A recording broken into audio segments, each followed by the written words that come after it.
The Beetaloo Basin of the Northern Territory is almost certainly Australia's most exciting new energy frontier. It's a shale gas province.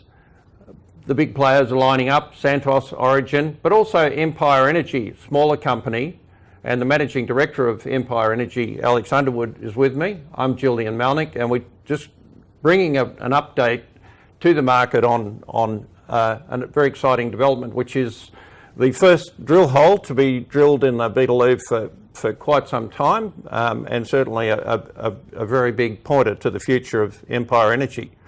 Tell us about the hole, Alex.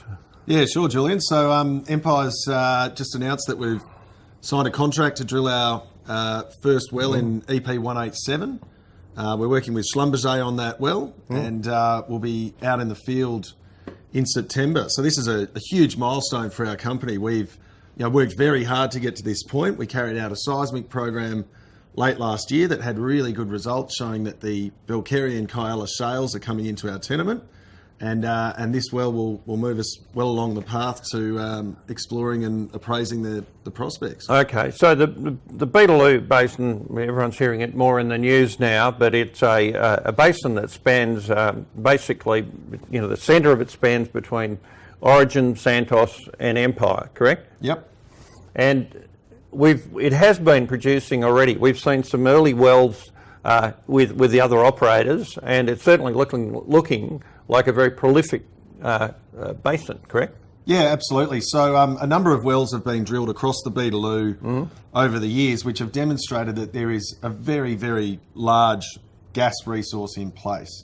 The Northern Territory Geological Survey estimates over 500 trillion cubic feet of gas in place. 500 trillion, that's monstrous. It's enough, potentially enough gas to keep Australia's domestic market supplied for many, many decades.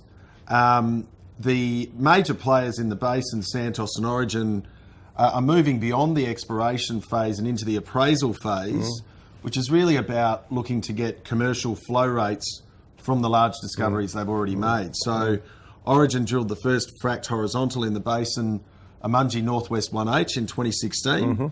That had very encouraging results for them and encouraged them to continue moving forward with more work that's underway. Could I just interrupt you there? Yep. I understand that flow rate was very similar to the flow rates that initiated the US shale gas revolution, correct? I mean, yes. We're right up there in terms of productivity, correct? Yeah, absolutely. So the US shale boom started in a formation called the Barnett, which is in North Texas, and a company called Mitchell Energy spent a long time up until about the year 2000 trying to crack the code of how do you get the gas out of the shales, which have very tight permeability and porosity. And their eureka moment was when they got a flow rate of about 1.1 million cubic feet a day. Origin's achieved that with their first fracked horizontal. With 1.2, right? 1.2, that's right. And also Santos just recently, they did a vertical frack, which only opens up a relatively small volume of rock on their Tanambarini 1 well, and that achieved a peak flow rate of over 1.2 a day. So we do have to get onto the drill hole. Yep. Those events, of course, transformed the US energy sector, put shale gas on the map, reduced the US dependence on the Middle East in gas and oil, and so transformed the world.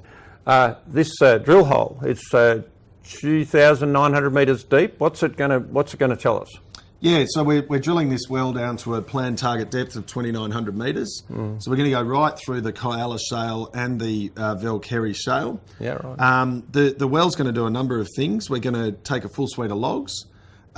We are going to take large diameter sidewall cores and DFITs, which is diagnostic fracture integrity test, which is essentially a mini frac, which is designed to teach you how to do a frac job.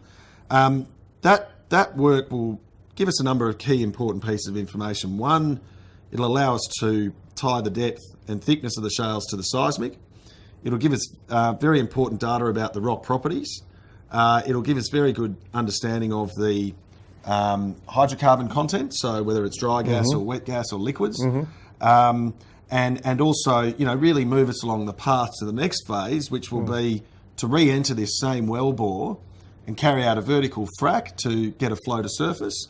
And then that will be followed by horizontal drilling and a multi-stage frac to do an extended production test and look to move towards commercialisation stage. Well, I guess a couple of things. Firstly, when does it get going? And secondly, Empire's a fairly pure exposure to the Beetaloo, correct? Yeah, we're the only ASX listed company with a position in the Beetaloo Basin. Or an exclusive position, right? You're not anywhere else. Yeah, well, we've also got the very large holdings up through the MacArthur. And we're the only listed company globally that has operatorship of our project as a pure play. So, we're a fairly unique investment proposition in terms of this play. And when do we get going? Well, so we signed the contract with Schlumberger this week and announced it, which we're very excited about. And we're going to start civil construction, in the next week or so, and we'll be on the ground in September. So exciting times for the company. Well, how about we get back together for an update, maybe around the spud time, yeah? Sure thing. Sounds good. Great. Thanks very much.